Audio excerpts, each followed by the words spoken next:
Hi, what's up, YouTube?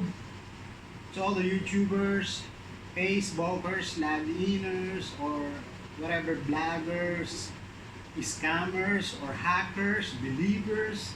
Alright, so we are here right now to do some sharing of knowledge from Cisco networking device. So what we're going to do is we will do a network composed with around 15 VLANs, right? So as you can see right now, I start doing it here in the packet tracer.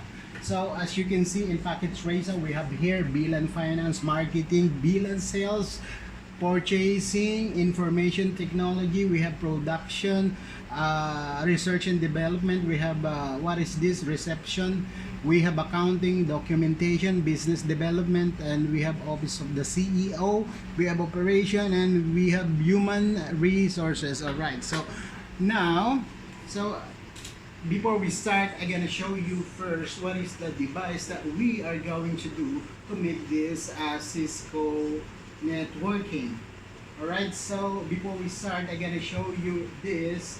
I have here, as you can see, I have 1, 2, 3, and 4 monitors.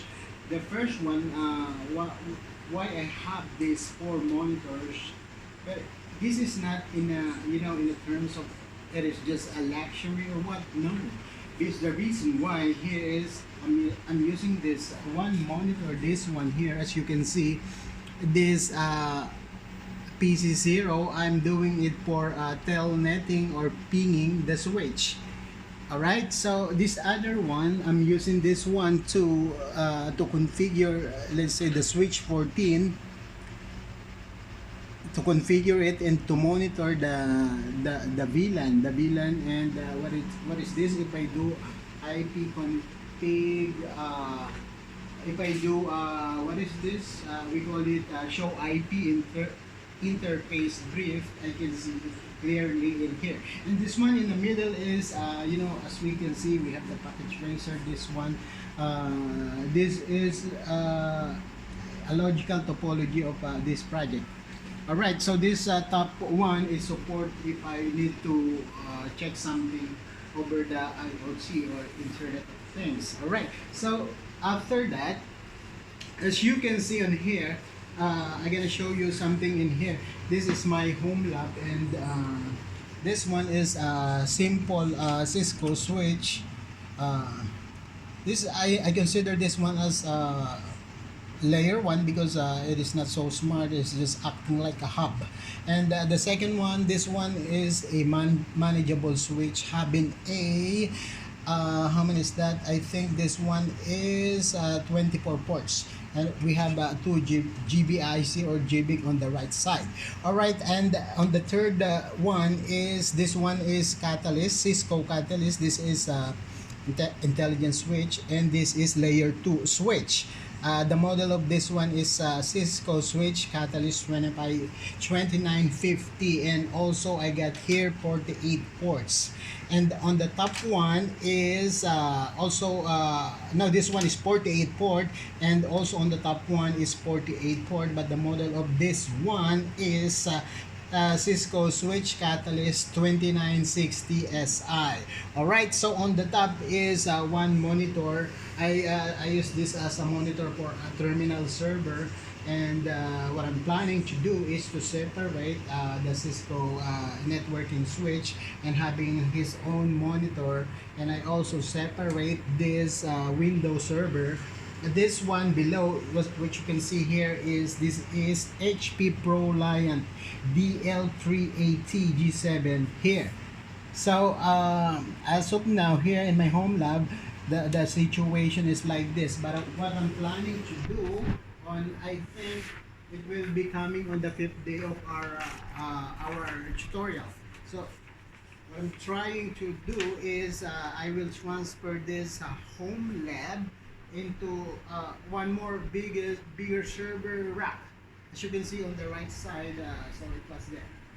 All right, so this is the plan for we're gonna transfer this servers and Cisco switch on the big cabinet.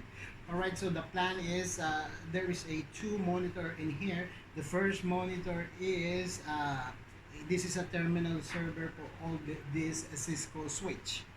And I have one monitor here for our Windows server, for HP ProLiant, and the Dell workstation. Alright, so later on we're gonna discuss it briefly, but as of now, I will introduce some of things and all the things that we're gonna use for this sharing of knowledge. Alright, so next one is this one. This is a new member of the family, and this is Cisco layer 3 switch. You know, this one is so smart because this one is capable of doing some of the job of the router, and also this one is more fast than a router, but he is not so intelligent or intelligence as a router.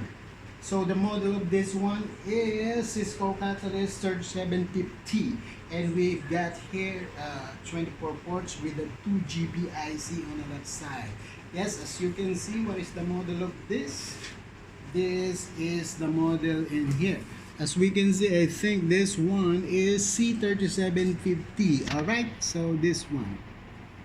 Okay, so now I give you the layer 3 switch, but there is more one higher level than this one. I'm gonna show you. It was here below. So we're gonna get it from here.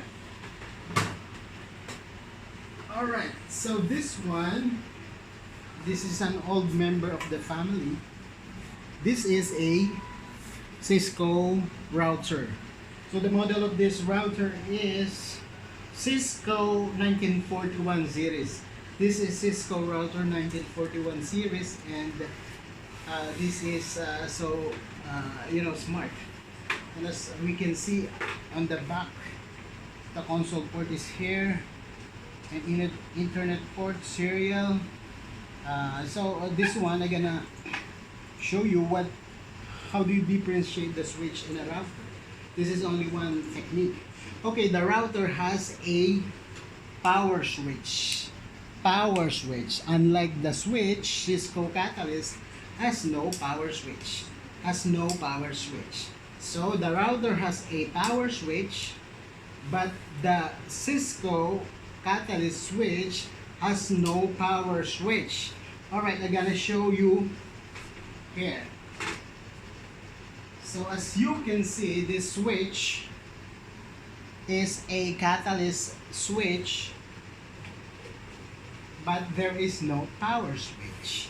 Alright, so what you're gonna do to use it is just directly plug the power cable in this place. Alright, so that's it. Now for the last time, I'm gonna show you the something. I'm gonna bring something in here. Alright, so I'm gonna show you something. This is one of my influence in studying about the Cisco. So this is the book of first ICND1, and this is really good. Alright, so this is really thick, as you can see. This is really thick, but this is the first part of the CCNA. We call it ICND1. Alright, so one more thing. This is ICND1, as you can see here, CCNA ICND1. This is the first part of the CCNA. Alright, so one more. We're gonna get something in here. Alright, so we're gonna put it back in here. And wait. Hold on. Alright, this is the second one. This is the second one of the CCNA book. This is CCNA routing and switching. As you can see, this is ICND2. Before is ICND1. And this is also very thick book.